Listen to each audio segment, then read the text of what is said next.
Friends, कसे आहात? I hope मित्रांनो तुम्ही आनंदात असाल. मित्रांनो, आज आपण घेत आहोत इयत्ता 6वी विषय सामान्य विज्ञान. नवीन अभ्यासक्रम आपला सुरू आहे आणि त्यामधील आज प्रकरण घेत आहोत आपण 5वे, जे की आहे आपत्ती व्यवस्थापन. चला मित्रांनो, सुरुवात करूया. याचं स्वाध्याय आधी हे प्रकरण वाचून घ्या आणि आपण आता सुरुवात करणार आहोत स्वाध्याय.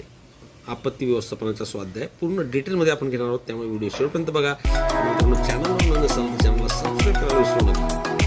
आता फ्रेंड्स, पहिला प्रश्न, सत्य की असत्य ते सकारण लिहा. मित्रांनो, सत्य असेल तरी कारण द्यायचं आहे, असत्य असेल तरीही कारण द्यायचं आहे. आता पहिला प्रश्न काय बघा, सर्पदंश झालेल्या व्यक्तीस पटकन पळवत दवाखान्यात घेऊन जावे.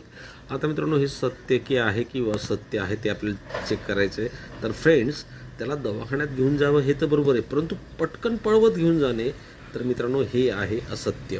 तर याचं कारण काय असणार आहे? तर सर्पदंश झालेल्या व्यक्तीला पळविल्यास विष रक्ताभिसरणाद्वारे शरीरात अधिक वेगाने पसरते, त्यामुळे व्यक्तीला शक्य तितक्या कमी हालचालीसह दवाखान्यात न्यावे.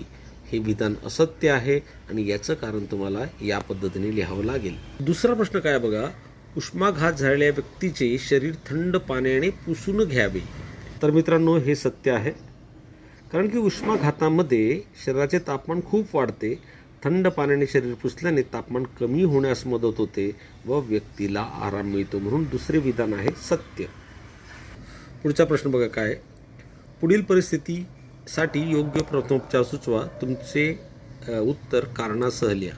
काय दिले बघा, तुमच्या सहकार्याच्या हातावर उकळते पाणी पडले, त्याचा हात लाल झाला, खूप वेदना होत आहेत. तर मित्रांनो, काय आपण प्रथमोपचार सुचवणार आहोत ते आपण लिहूया. तर मित्रांनो, उत्तर आपल्याला लिहिता येईल.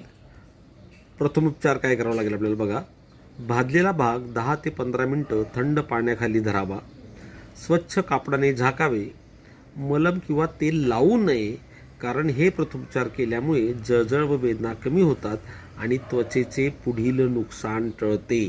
अशा पद्धतीने याचं उत्तर अपेक्षित आहे मित्रांनो. पुढचा प्रश्न बघूया.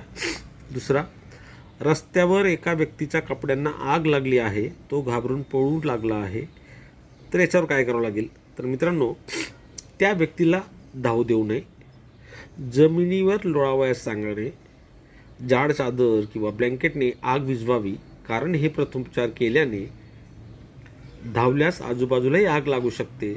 लोणे किंवा ब्लँकेट त्यावर टाकल्याने ऑक्सिजनचा पुरवठा बंद होतो व आग लवकर विझते. या पद्धतीने याचे उत्तर आपल्याला लिहिता येतील. तिसरा प्रश्न बघूया, गावातील भरपूर पाणी असलेल्या विहिरीचे पाणी एकदम कमी होऊ लागले. त्याच काळात आधी कोरड्या पडलेल्या विहिरीमध्ये पाणी वाढू लागले. यशला वाटले हा चमत्कार आहे, प्रियाला वाटले भूकंपामुळे होणाऱ्या जमिनीखालच्या हालचालींमुळे ते होते. तुम्ही कोणाशी सहमत आहात? कारणासह लिहा. आता मित्रांनो, 2 मतं इथे आहेत, तुम्ही कोणाशी सहमत आहात ते आपल्याला लिहायचं आहे. आता याचं उत्तर कसं लिहिता येईल बघा, मी प्रिया हिच्याशी सहमत आहे, कारण भूकंपामुळे जमिनीखालील खडकांची हालचाल होते, त्यामुळे काही विहिरीतील पाणी कमी होऊ शकते तर काही विहिरीतील पाणी वाढू शकते. हा चमत्कार नसून नैसर्गिक प्रक्रिया आहे. अशा पद्धतीने याचं उत्तर कारणासह अपेक्षित आहे. आता मित्रांनो, प्रश्न चौथा जो आहे, खालील प्रश्नांची उत्तरे लिहा. त्यामधील पहिला प्रश्न अ आहे, भूकंपामुळे मानवी जीवनावर कोणकोणते परिणाम होतात? तर मित्रांनो, भूकंपामुळे नेमकं काय होतं ते आपण लिहूया.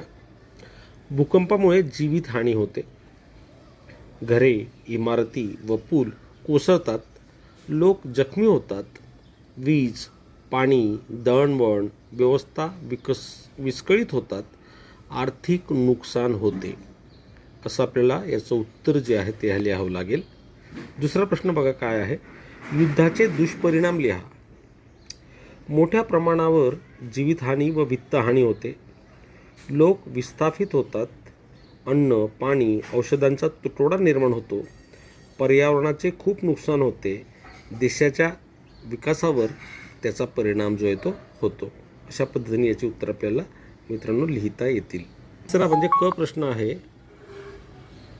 अनोळखी नंबरवरून फोन आला व OTP विचारणा झाली तर तुम्ही काय कराल? मित्रांनो, याचं उत्तर कसं लिहिता येईल बघा, अनोळखी नंबरवरून फोन आल्यास मी OTP कोणालाही सांगणार नाही, फोन त्वरित बंद करेन, पालक किंवा संबंधित व्यक्तीला माहिती देईन, फसवणुकीपासून सावध राहीन. असंच आपल्याला करायचं असतं मित्रांनो. हेच उत्तर लिहिणं अपेक्षित आहे. प्रश्न 4 आपला पूर्ण झाला. आता प्रश्न 5 घेऊया. आगीने भाजलेल्या अपघातात व्यक्तीच्या त्वचेला चिकटलेले कपडे ओढून काढण्यात कोणते धोके कोणते याची माहिती मिळवा व लिहा. मित्रांनो याचं उत्तर लिहूया आपण.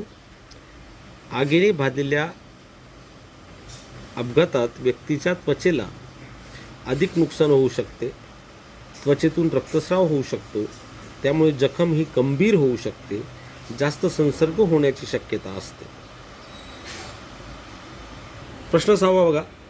मोठा अपघात, आग किंवा नदीचा पूर अशा आपत्तीच्या ठिकाणी केवळ तेथील परिस्थिती पाहणे, व्हिडिओ किंवा फोटो काढणे यासाठी आसपास गर्दी का टाळावी? वरील परिस्थितीत गर्दी टाळणे खूप गरजेचे आहे, कारण तेथे जीवितहानी मोठ्या प्रमाणावर होऊ शकते. त्यामुळे बचाव कार्याला गर्दीमुळे अडथळा निर्माण होतात. आपत्कालीन वाहनांना मार्ग मिळत नाही, स्वतःचा जीव धोक्यात येऊ शकतो. त्याचप्रमाणे अफवा व गोंधळ वाढण्याची शक्यता असते, म्हणून गर्दी टाळणे गरजेचे आहे. असं मित्रांनो याचं डिटेल उत्तर जे आहे ते अपेक्षित आहे, असं तुम्ही लिहा. मित्रांनो जर समजा घाई होत असेल तर उत्तराचा स्क्रीनशॉट काढून घ्या, मग तुम्ही ते उत्तर लिहू शकाल. पुढचा प्रश्न घेऊया. 7वा प्रश्न काय बघा. रेल्वे किंवा वाहन अपघाताच्या प्रसंगी आपण कोणकोणत्या प्रकारे मदत करू शकतो ते मुद्दे लिहा. अपघाताच्या प्रसंगी कोणतं मदत करणार ते आपल्याला लिहायचं आहे. तर फ्रेंड्स, सर्वप्रथम आपण आपत्कालीन सेवांना माहिती देणे, जखमींना प्रथमोपचार देणे, रुग्णवाहिका लवकरात लवकर बोलविणे, गरज पडल्यास रक्तदान करणे व तेथील बचाव कार्याला आपण कोणताही अडथळा न येऊ देता बचाव कार्याला सहकार्य करणे. अशा प्रकारची आपण मित्रांनो मदत तिथे करू शकतो. हे झालं 7व्या प्रश्नाचं उत्तर. आता 8व्या प्रश्नाचं उत्तर बघूया काय आहे. 8वा प्रश्न वाचूया आधी. आरामशीर प्रवासासाठी हल्ली वातानुकूलित बस, रेल्वे उपलब्ध असतात. या वाहनांच्या खिडक्यांना मोठ्या काचा असतात, पण खिडक्या कायम पूर्ण बंदच असतात. असे का असतात? अशा वाहनांमध्ये सहज लक्ष जाईल अशा ठिकाणी मोठी हातोडी ठेवलेली असते. ती कशासाठी असेल? आता मित्रांनो याच्यावरती आपणही पाहिलं असेल. त्याचं उत्तर आपल्याला कसं लिहिता येईल? वातानुकूलित बस किंवा रेल्वेत काचा कायम बंद असतात, कारण ती वातानुकूलित आहे नाही का. मग थंड हवा टिकून राहावी, बाहेरील गरम हवा आत येऊ नये व प्रवास आरामदायी व्हावा यासाठीच काचा बंद असतात.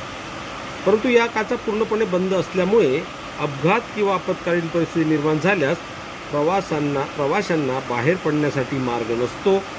अशा परिस्थितीत खिडकीची काच फोडून बाहेर पडण्यासाठी मोठी हातोडी ही ठेवलेली असते. अशा पद्धतीने मित्रांनो याचं डिटेल उत्तर जे आहे ते तुम्हाला लिहायचं आहे. तुम्हाला कळालं असेलच हे उत्तर नेमकं कसं लिहायचं आहे. पुढचा प्रश्न पुस्तकातील आहे. आपत्तीशी संबंधित काही शब्द पुढील तक्त्यात लपलेले हे शब्द ओळखून तुमच्या नोंदवहीत लिहा. आता इथे यांनी लिहून दाखवलं बघा. भूकंप लिहून आहे, त्याला त्यांनी खून केली आहे. आपल्याला काय काय मिळतात बघूया. पोळणे, सर्पदंश हे आपत्ती थोडक्यात. नंतर उष्माघात, आपत्ती व्यवस्थापन, अजून बघा काय सापडते, भाजणे, वणवा, इकडे बघा चावणे, कुत्रा चावणे असं आहे ते. अशा पद्धतीने मला मिळालेली आपण ती लिहिली, तुम्ही ती शोधू शकता. आणि अशा पद्धतीने हा तुमचा स्वाध्याय पूर्ण होणार आहे. मित्रांनो या चॅनलवर चॅनल सबस्क्राईब करा. पुढे असेच व्हिडिओ मिळवण्यासाठी चॅनल सबस्क्राईब करून लाईक आणि शेअरही करा. मित्रांनो याचप्रमाणे इंग्रजीचे सुद्धा व्हिडिओ आपल्या आहेत, गणिताचे सुद्धा आहेत. विशेषतः गणित आणि सायन्सचे सगळे व्हिडिओ पडलेले आहेत. त्यामुळे मित्रांनो चॅनल सबस्क्राईब करा. तोपर्यंत टेक केअर, गुड बाय.